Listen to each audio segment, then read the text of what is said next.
The bell rang at Mwagu Community School, and children scattered like birds escaping a cat. Well, except for one cat, Ipo.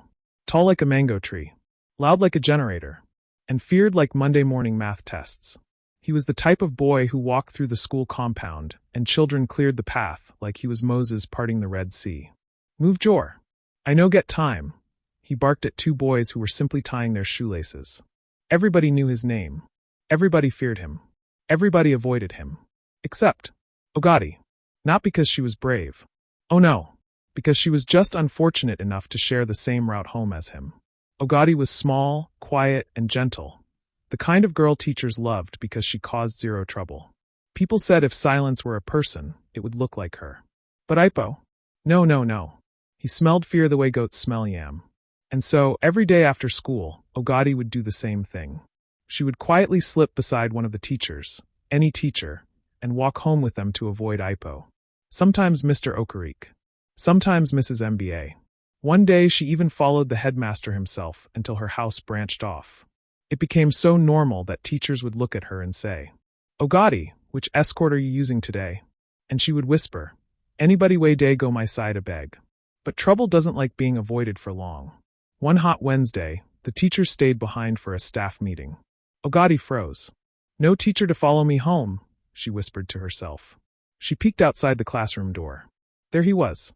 Ipo, leaning against the wall like a villain in a Nollywood movie, cracking his knuckles and humming a war song. Ogadi aye, he drawled. Today is your day. Her heart nearly jumped out of her chest and crawled under a desk. She took a step back. He took a step forward. She clutched her school bag. He smirked. Why do you always run, En? Now small play I day play with you. Your play day pain people, she blurted before she could stop herself. Ipo blinked. Was that backtalk? He stepped closer, towering over her like a thundercloud. Say it again. Ogadi swallowed. Your play day pain people. Ipo laughed so loudly that chalk dust fell from the ceiling. You. Talking back. Today I go show you Pepper. Children gathered instantly. Fights were rare. But fights involving Ipo? That one was premium entertainment. Some students whispered. Ipo don catch her today. Chai, this girl cannot survive this one. She's too calm, how she won fight. Ogadi shook like a leaf. She didn't want to fight. But something inside her, something small but fierce, rose up quietly. Maybe it was fear. Maybe it was anger. Maybe it was the tiredness of being bullied every single day. Whatever it was, it made her feet stop running. Ipo pushed her lightly. Defend yourself now. I don't want to fight. Ogadi cried. Too late. He swung his hand. And that was the moment Ogadi changed. She dodged. Not planned. Not trained. Just instinct, like a mosquito avoiding a slap. The crowd gasped. En? She dodged Ipo. Ipo frowned. He swung again. She dodged again. Now whispers spread.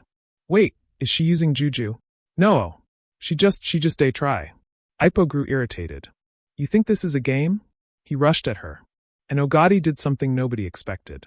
She closed her eyes and pushed him. Hard. Ipo staggered back like a drunken cow. The crowd exploded. She pushed the Ipo. Somebody fainted. Ipo recovered quickly. Embarrassed, angry, confused. You want to show me shame today, he barked. He charged at her again. Ogadi panicked.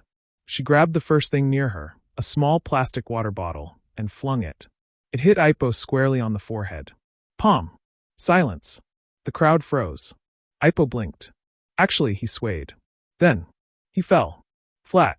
On. His. Back. The whole school screamed. Ipo has fallen. Ogadi beat Ipo. Aha! Two boys ran into the bush and came back with leaves to fan him. Someone shouted, document this moment. History has been made. When Ipo finally stood up, he didn't look at anybody. He just held his forehead and marched home. One girl shouted after him, Ipo, should we help you carry your pride? You left it here. Even teachers heard the story before closing time. That evening, Ogadi walked home alone, for the first time in months. And the funny part? Nobody looked at her like she was timid anymore. That title had expired. When Ipo came to school the following day, something new happened. Kids didn't run from him.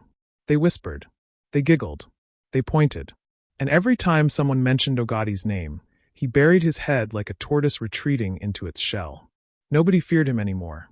His bullying power had evaporated, deflated, vanished like fuel in December. Ogadi, meanwhile, became quietly famous. Not loud fame. Not I beat IPO fame. But the kind of respect that made people shift for her on the assembly line. She was still calm. Still quiet. Still gentle. But now she walked with a new confidence. People smiled at her. Some asked for her secret. Others asked for tutorials. And one small boy said, "Please can you touch my exercise book so I can have courage too?" Ogadi just laughed and walked on. She didn't become a bully. She didn't become proud. She simply stopped hiding. Because sometimes, one moment of courage is all it takes to change everything. Moral of the story. The story teaches that courage defeats fear, and even the quietest person can become strong when they finally decide to stand up for themselves. Bullies only have power when others stay silent, but once someone speaks up, their intimidation loses its strength. True strength appears when you refuse to be afraid. And so, that was the day the biggest bully in Abadobo learned a lesson he never expected. From the very girl he thought was too afraid to fight back. Ogadi's courage changed everything. But now I want to hear from you. What would you have done if you were Ogadi? Would you have stood up to Ipo, or tried to avoid him? Have you ever faced a bully, or defeated one in your own way? Share your thoughts in the comments. Your story might inspire someone else watching today.